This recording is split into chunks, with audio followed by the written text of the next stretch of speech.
Hello all, welcome back to my channel.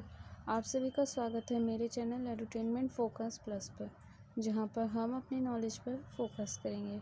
मेरे इस channel पर आप सभी को नॉलेज मिलेगी mainly in taxation field, in GST, in income tax and in various other topics also. तो चलिए शुरू करते हैं। मेरा नाम है ज्वेता और आज का हमारा टॉपिक है, हम लोग आज जानने वाले हैं कौन कौन से इम्पोर्टेंट चीज़ें हम लोगों को ध्यान रखना है जब भी हम अपना आईटीआर की फाइलिंग करते हैं। तो आज हम 10 पॉइंट्स पर डिस्कस करने वाले हैं। तो चलिए स्टार्ट करते हैं। टॉपिक है हमारा आज का important things.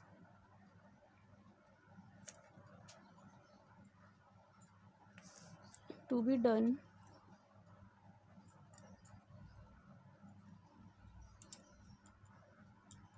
Before file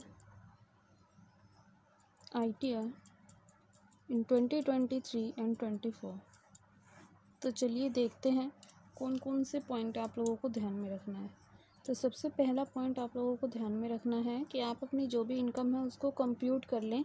income जितनी जो भी है आपको पता लग जाएगा कितना क्या है, उसकी सारी डिटेल्स आप लोग एक जगह कर लीजिए। इससे क्या होगा, आपको पता लग जाएगा आपकी कितनी क्या इनकम है और कौन से हेड में, कौन से इनकम के हेड में आपकी इनकम जाएगी, और साथ में आईटीआर कौन सी आपको फाइल करनी है इसका भी आपको पता लग जाएगा। और इससे ये होगा कि आपको इनकम का कंप्यूट कर लेंगे, जैसे ही आप अपनी इनकम उनकी डिटेल्स को, इससे होगा ये भी कि आपको इनकम का भी पता लग जाएगा और आपका जो भी कुछ डिडक्शन होगा जिसमें कि आपको छूट मिल सकती है उन सब का भी आपको पता लग जाएगा।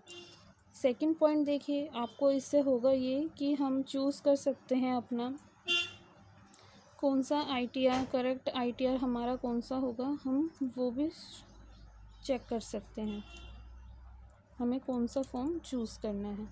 थर्ड पॉइंट देखिए, हम लोगों को चेक करना है, मेनली ये बिज़नेस के लिए है कि आपको सेलेक्ट करना है बिल्कुल करेक्ट बिज़नेस हेड। आप कौन से बिज़नेस हेड में आपका इनकम जाता है, मेनली इसमें कि जैसे कि हमारा आईटीआर 3 और हमारा आईटीआर 4 करा जाता है, ठीक है। तो इसमें क्या है, मेनली आईटीआर 3 आईटीआर 4 भरते हैं, तो बिज़नेस हेड हम लोगों को करेक्टली भरना है कौन सा किसके अंदर जाएगा। नहीं तो इससे क्या होगा, आपका जो आईटीआर भरेंगे वो रिजेक्ट हो जाएगा, वो डिफेक्टेड दिखाएगा आईटीआर। नेक्स्ट देखिए, कोई भी अकाउंट का एरर नहीं होना चाहिए।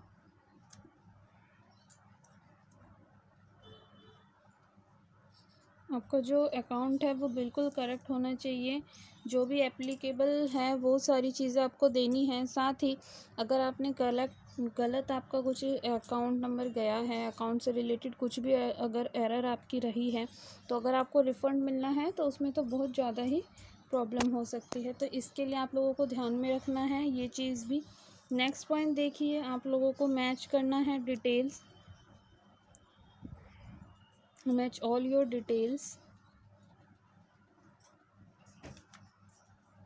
with form 16 AIS and 26 AS।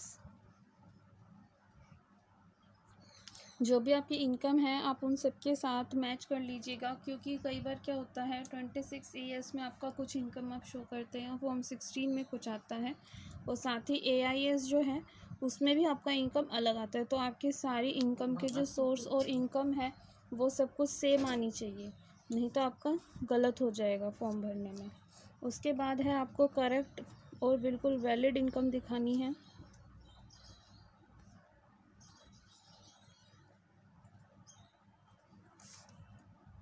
आपका जो बैंक अकाउंट है वो डेली का डेली अपडेटेड हो और बिल्कुल वैलिड हो, आपका बिल्कुल यूज़ होने वाला अकाउंट आपको देना है। ये चीज़ भी आप लोगों को ध्यान में रखनी है। साथ ही है आपको अपना करेक्ट अपडेटेड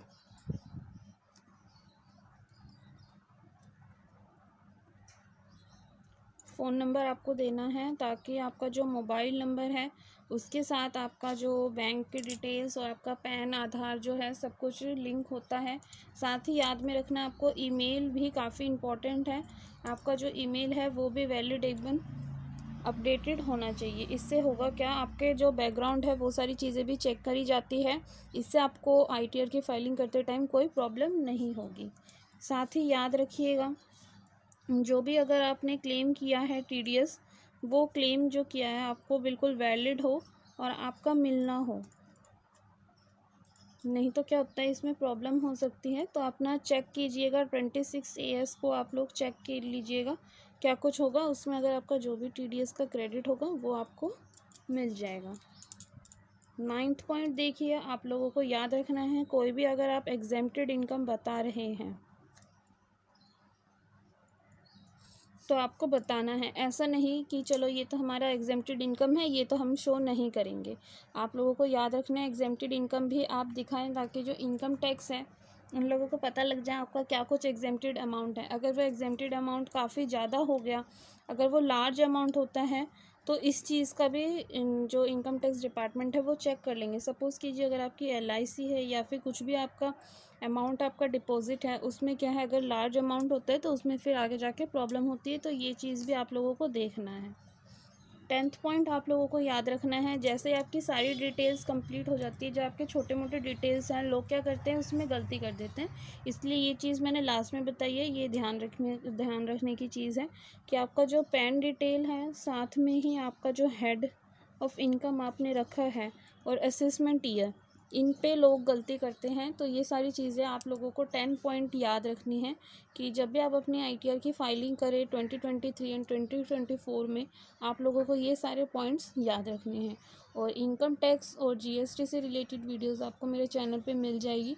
आप जाके मेरे चैनल पे प्लेलिस्ट को चेक कर सकते हैं, वहाँ पे आपको बैक टू बैक वीडियोस मिल जाएगी और साथ ही अपडेटेड वीडियोस और जो भी न्यूज़ होंगे आपको मेरे चैनल पे मिल जाएगा।